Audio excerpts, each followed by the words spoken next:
turning off the light. Yep. 1 second. I'll take it away. 3, 2, and you can shut that joint.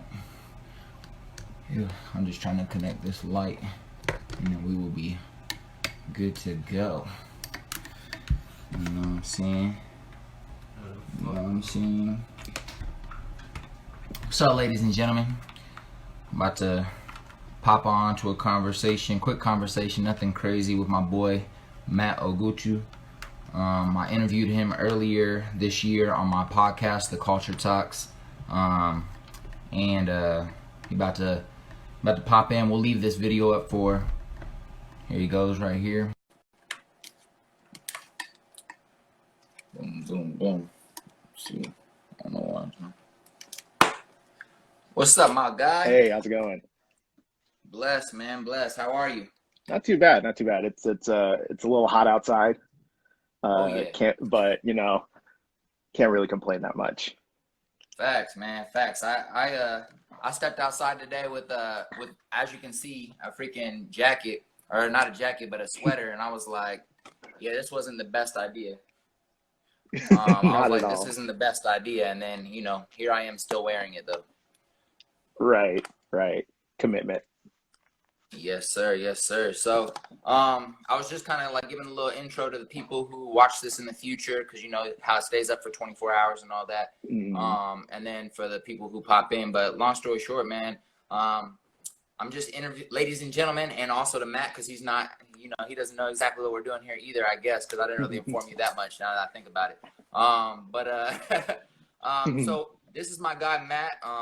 We had a conversation earlier, or late 2019, earlier this year, however you want to look at it, maybe November or so, and I interviewed him on the Culture Talks podcast, which is the podcasting platform that I have and host on. We had conversations about who he is, where he comes from, what he does. If you haven't listened to that already, we'll cover a little bit of that at the beginning of this, and then we'll have a little bit of discussion about what's going on right now in the world. Catch up with him on what's going on, and then we'll wrap it up. It's not going to be a long conversation. This is just a new thing I'm starting to do, is just bring back guests that I've had on the Culture Talks and have them on an IG live, quick discussion, check up on them, and just do it live so that people can tap in too. So for the people who are joining right now and in the future, can you go ahead and introduce yourself and just let the folks know what you do, and Yeah, thanks for having me. My name is Matt Ogutu. I am a photographer and graphic designer. I think, I'll go with that for the intro. Hey. I'm super stoked to be back on here. Yes, sir. Yes, sir. And for the folks, man, who know that I'm from Tanzania, I'm from East Africa, and shout out to the motherland. That was my first connection with Matt. I kind of ran into his photos on Instagram and saw some people tag their photographer, and I was like, oh snap, who does these shoots? And I tapped in and I went to his page and I was like, oh okay, sun is cold. And then I looked at his name. I was like, I feel like bro might be from East Africa. I tapped in with them. We had the podcast and found out that he's, his family's from Kenya. So, man, that's a connection, man. If y'all heard the podcast, y'all know we was talking about mandazis, chapati, yes, chai, good snacks. Yes, I need some more of that in my life pretty soon. Man, have you been staying with the parents, or are you outside of the crib right now? No, I've been staying with my parents throughout this they quarantine thing. Fire?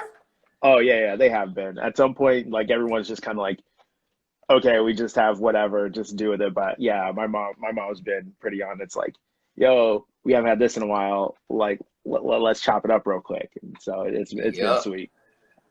For sure. So, man, with the past few months, man, we've all been in lockdown. Obviously, there's been a lot of changes. There's been a lot of different challenges, obstacles that have popped up. How have you been able to pivot in regards to what you do for work with photography and graphic design? How have you been able to pivot and make things still work and still stay creative and still do things without being able to interact in person with people? How did you pivot to make things work for you? Yeah. I think because no one really knows how to navigate in this new dynamic, especially in the early weeks that we were experiencing it. I kind of just, like most people, just segmented myself from the photo side, where it's just like where you will be in close contact with people. You don't know where they've been and like what they've been exposed to. So for that, it's really focused, like forced me to go and focus on other facets of design, maybe even like thinking more about business stuff, or like what moves I want to make next. How is this going to impact what I do going into the future? And especially for a lot of freelancers, I know the big question is like, how has this impacted a bunch of businesses? And then how long will it take businesses to get back to air quote normal functionality, to where they feel like they have either the time, resource,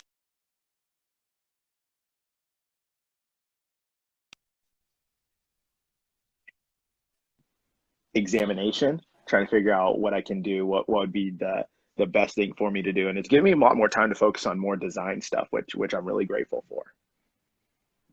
That's what's up. I noticed that recently when I went to your website, that your website's now up. I don't know how long it's been up, but I know when we first had our conversation, it wasn't up yet.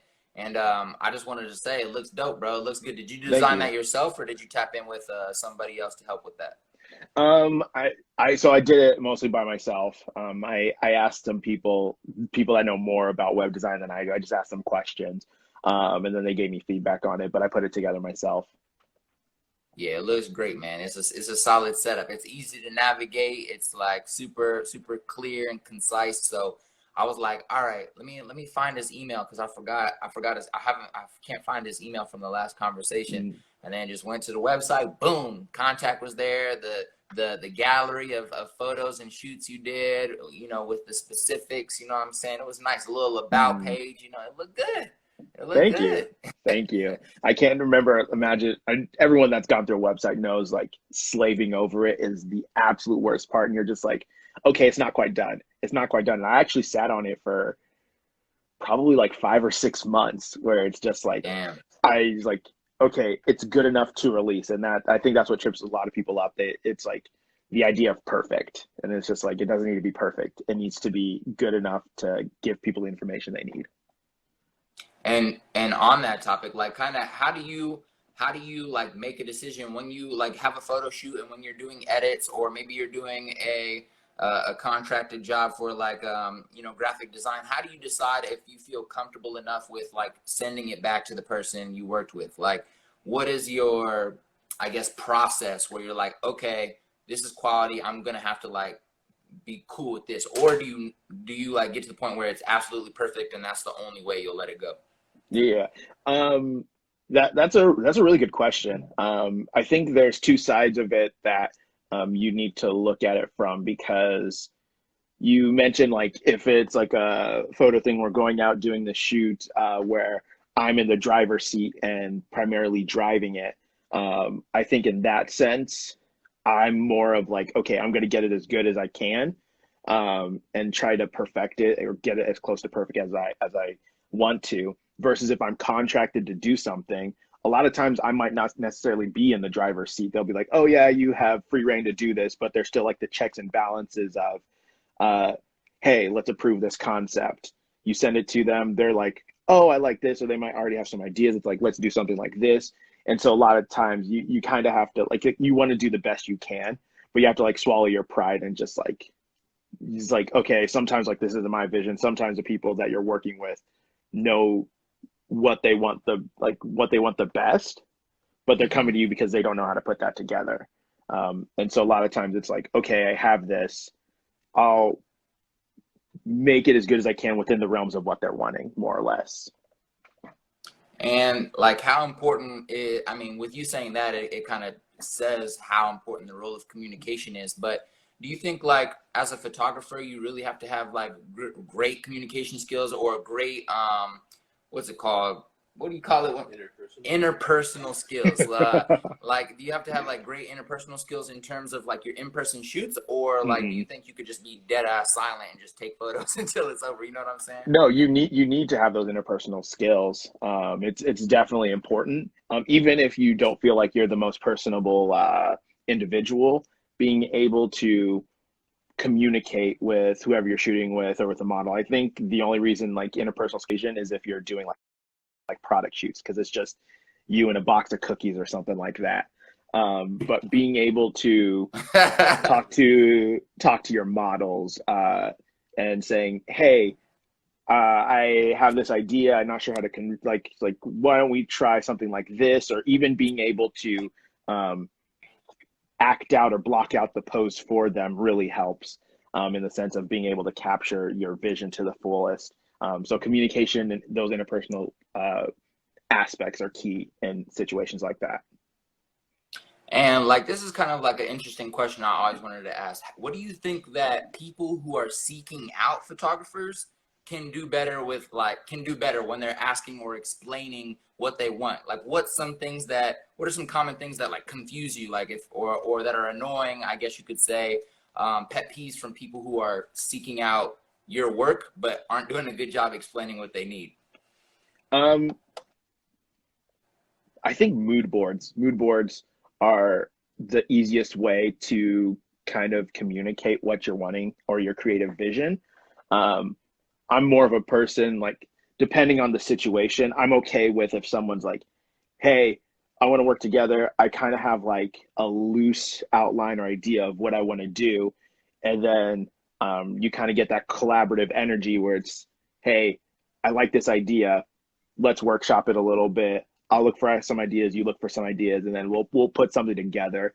But if you already have an idea, something that can streamline it is if like the thing I do is like I go to Pinterest, find different stuff, throw them together in like a board, and then like I'll send it to someone. And I think that's the easiest way for someone who is looking for a photographer and already has an idea in their head to put together their ideas, and makes it easier on the photographer in the long run.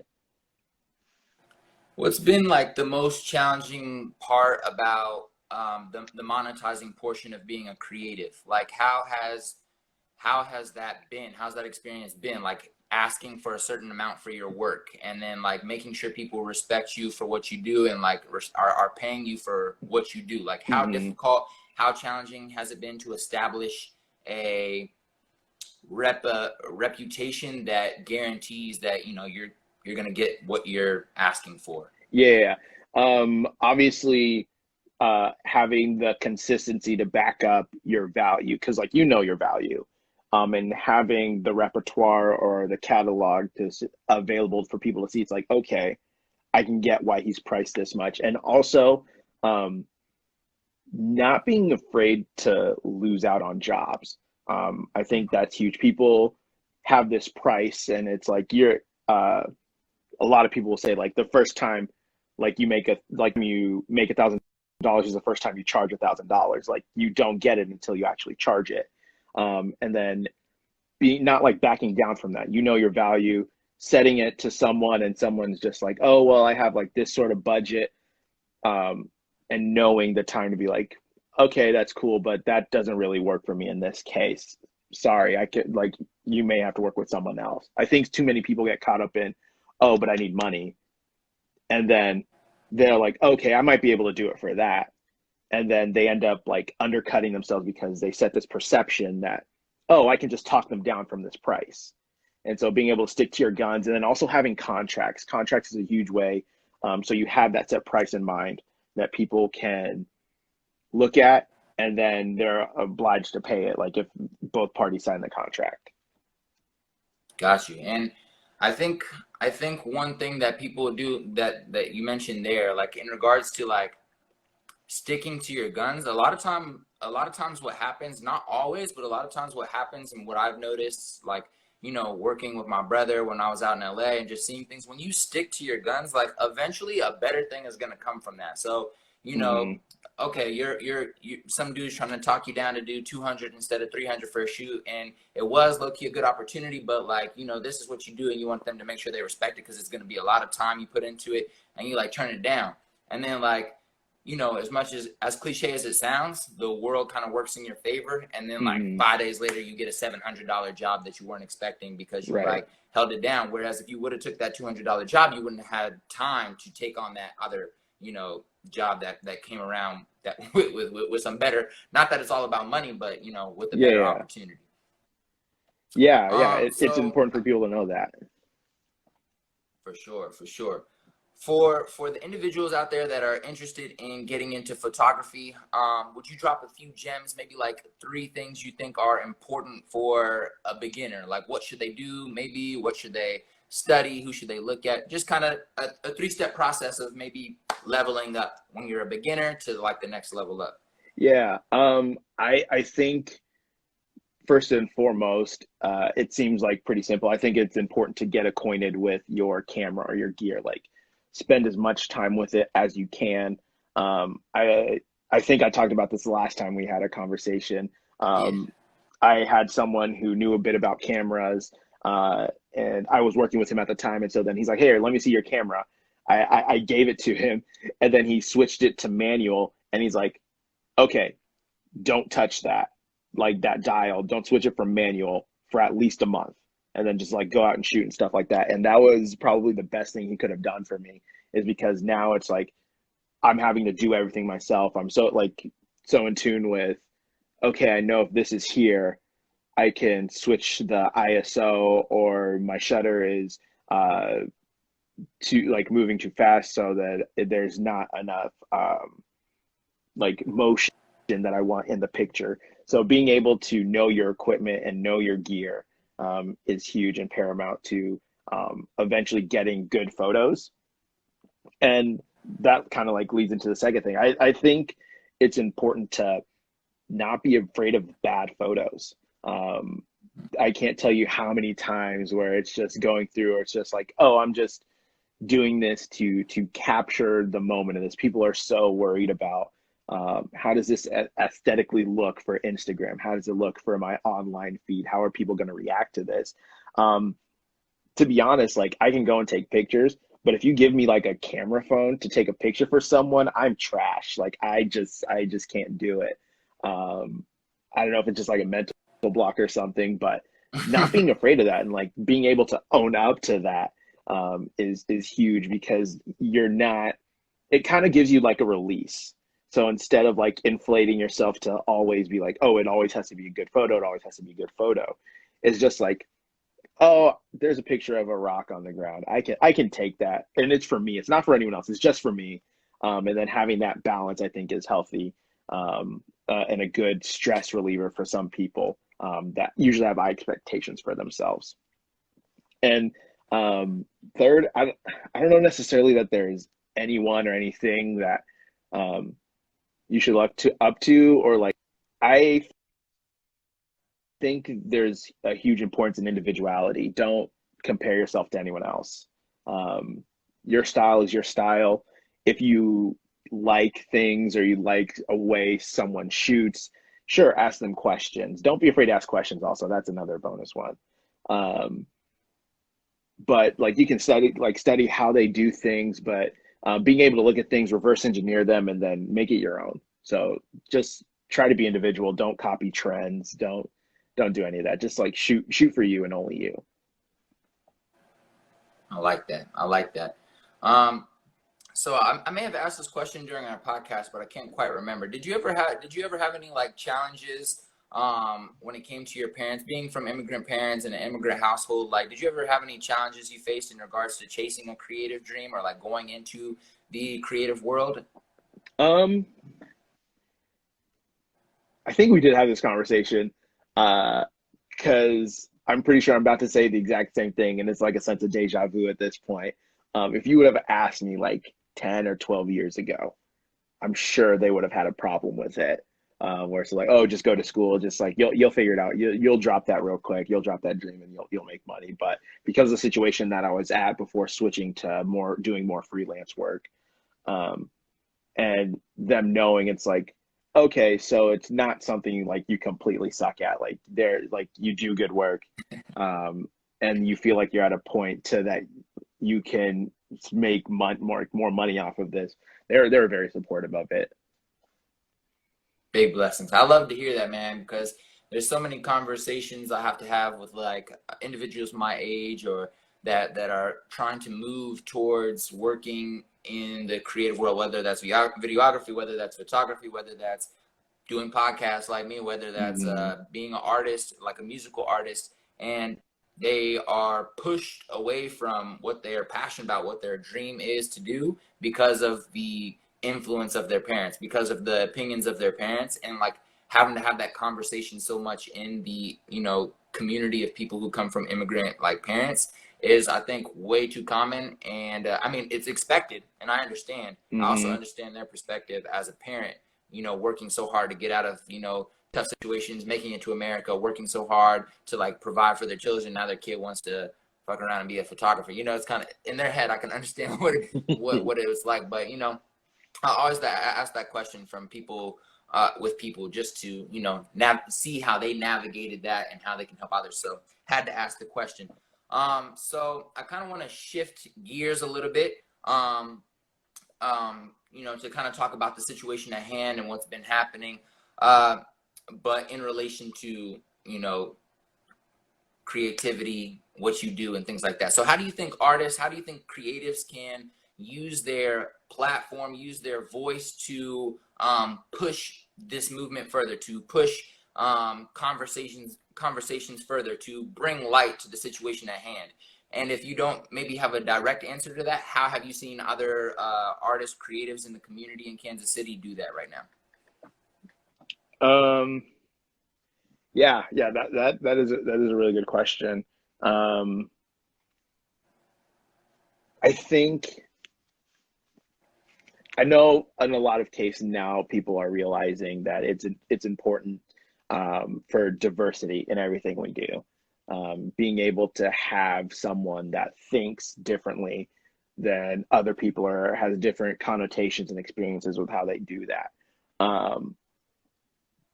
At the same time, like with people wanting to do that, I think that there's a fine line to where it's in bad taste, to where it's just like, oh, are you only doing it because like this is the thing to do, or are you doing it because you recognize that the way things are flawed?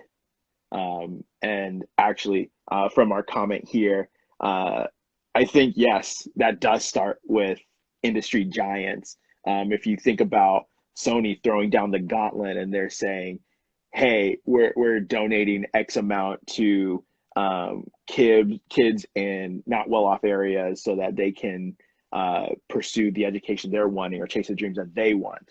Or even from other facets that are stepping up to the plate, Lego being able to say, hey, we're donating like $4 million for kids to like go into creativity arts or the STEM areas.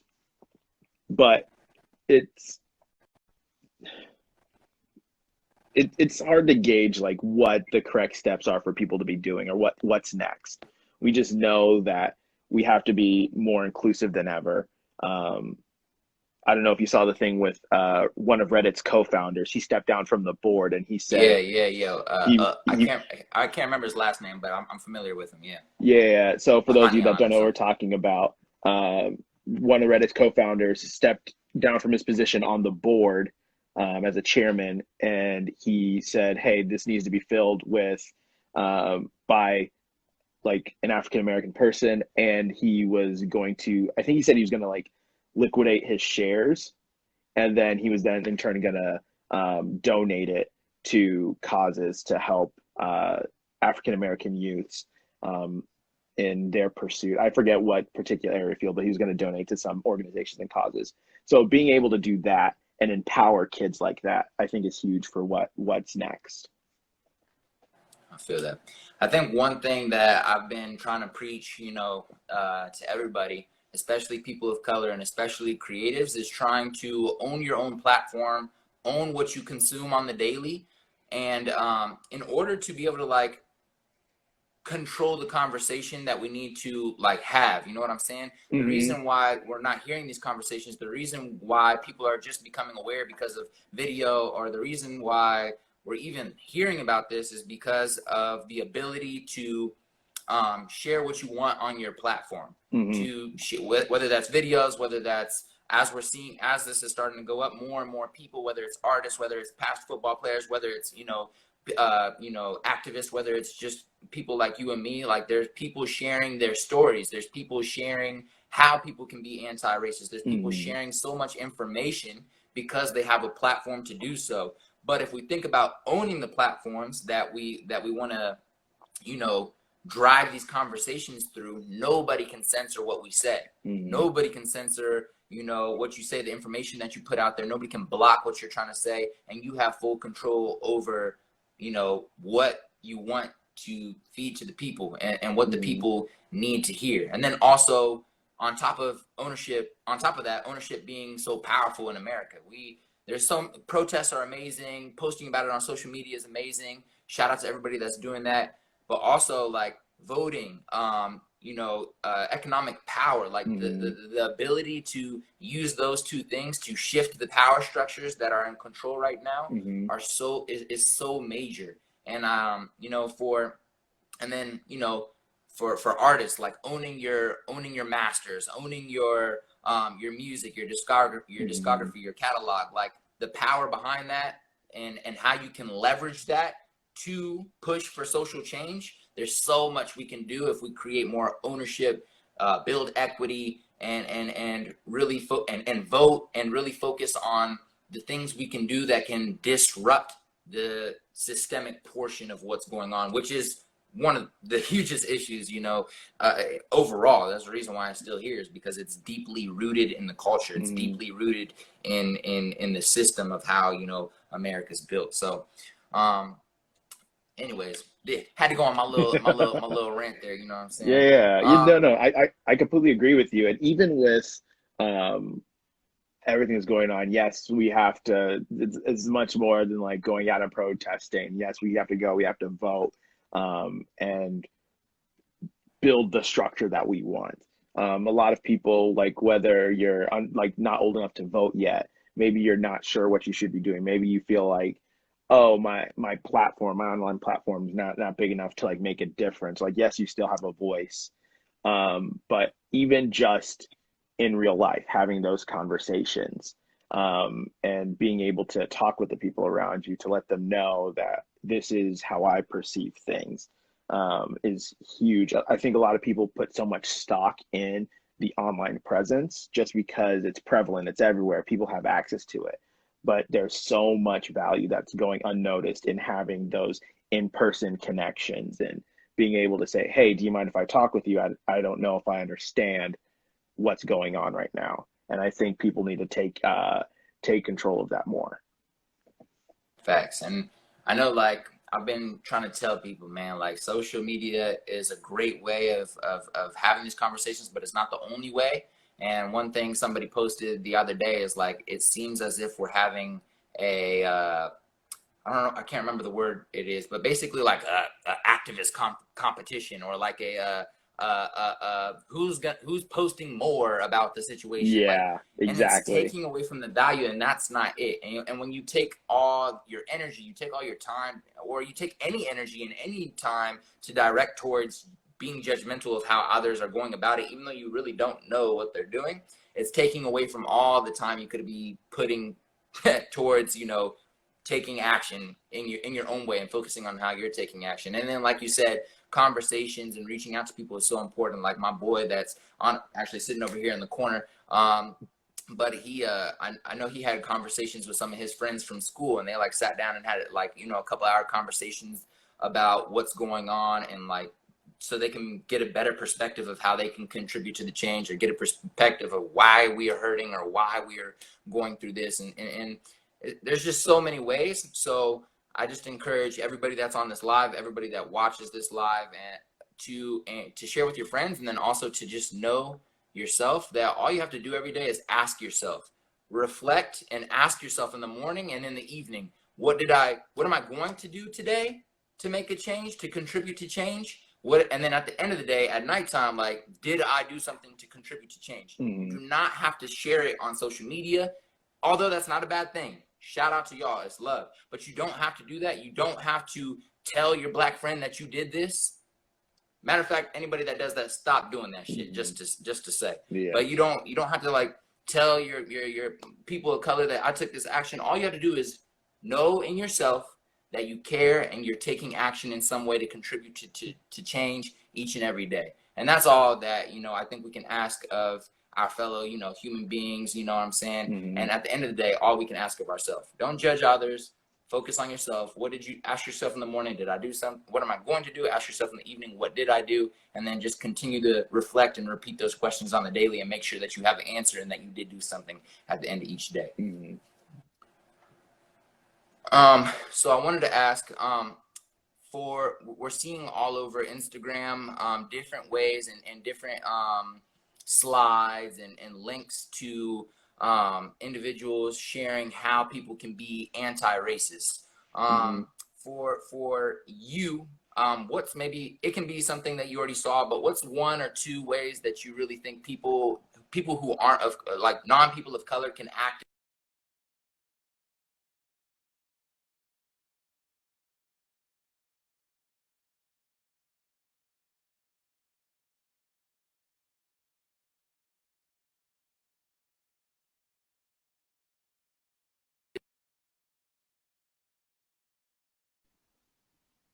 Mm. Yeah, I'm still here. Perfect. Did you hear my question, or what, should I repeat it? Yeah, no, you were essentially asking how to combat racism, or like what people can do to be anti-racist, rather, not combat it. Right. Across a lot of conversations that I've had recently, I think the biggest thing is, again, being that in-person connection, is holding the people in your circles accountable for what they say and what they do. I've, again, across these conversations, I've talked about, like, you see people on private Snapchat stories, or they're just in their friend group saying or doing something dumb. All of a sudden it comes to light, and then their entire world like crumbles before them. Being the person who's like, oh, I wasn't just in the room, like, I looked them dead in their eyes, like, that is not okay in any sense, I think is huge. And I think that's the biggest thing that's needed right now in order to, at an individual level, combat that. I love that. I love that. That's a great answer. So important. Having the confidence and the courage and the understanding that you have the power to interrupt that conversation. You have the power to interrupt that situation. You have the power to let somebody know and plant that seed that this is not okay, and to cut that shit out. Yeah, exactly. Like completely. You know what I'm saying? So, man, well, first and foremost, I appreciate you dropping in to, take some of your time out, a little 30, 40 minutes to talk to me and just have this conversation. Like I said at the beginning, wasn't going to be nothing long or crazy, but just wanted to tap in and get your insights, get your perspective on what's going on, and also just anybody that tapped in, to let them, get to know you a little bit better, what you do, and just share some quick gems with the people. So I really appreciate your time today. I appreciate you dropping in. There's of course so much more we could converse on in relation to what you do, and then also in relation to what's happening. But I just wanted to get this little 30 minutes of some gems and some important conversation, just to elevate our minds, to elevate our thoughts, and just to share some goodness with the world, my guy. Yeah. Thanks for having me on, man. Yes, sir. With that being said, can you drop your Instagram handle and maybe your website for those people trying to tap in with you in the future? Yeah. I am at Matt_Ogutu, spelled just like it sounds. Website MatthewOgutu.com. You can, if you're wanting to book me for anything, for any photo or design work, you can either DM me, or you can head to my website and there's a contact me page. Yes, sir. And he responds, ladies and gentlemen. Again, thank you, Matt, for dropping in and having this conversation with me, my guy. Make sure you have a blessed day, all right? Yeah, you too, man. Yes, sir. All right, ladies and gentlemen, thank you guys for tapping in today. I know people were coming in and out throughout the live. If you jumped in at the end, basically, man, I just am going to start having past guests that I had on the Culture Talks podcast jump on IG live a few months later to just discuss what's new with them, what's going on with them, and then of course to talk about the situations at hand. So please, if you missed some of that and you just caught this part or just jumping in while I'm talking right now, please go back and rewatch it when it's up for the next 24 hours once it fully uploads. Again, make sure you're asking yourself when you wake up, what am I going to do today to contribute to change in the world? And ask yourself when you go to sleep, what did I do today to contribute to change in the world? Don't worry about the opinions of others. Don't judge others. Don't express your opinions to others, because really you're just going to make them not want to contribute to the change. So, man, spread love, put the energy out there, be very aggressive with your tone in regards to like speaking your mind, speaking your thoughts on what's going on, because it's important, but also make sure you're coming with the intention of love, coming from a place of love, and I promise we will win. So let's go. I love y'all. Have a blessed day. Salud.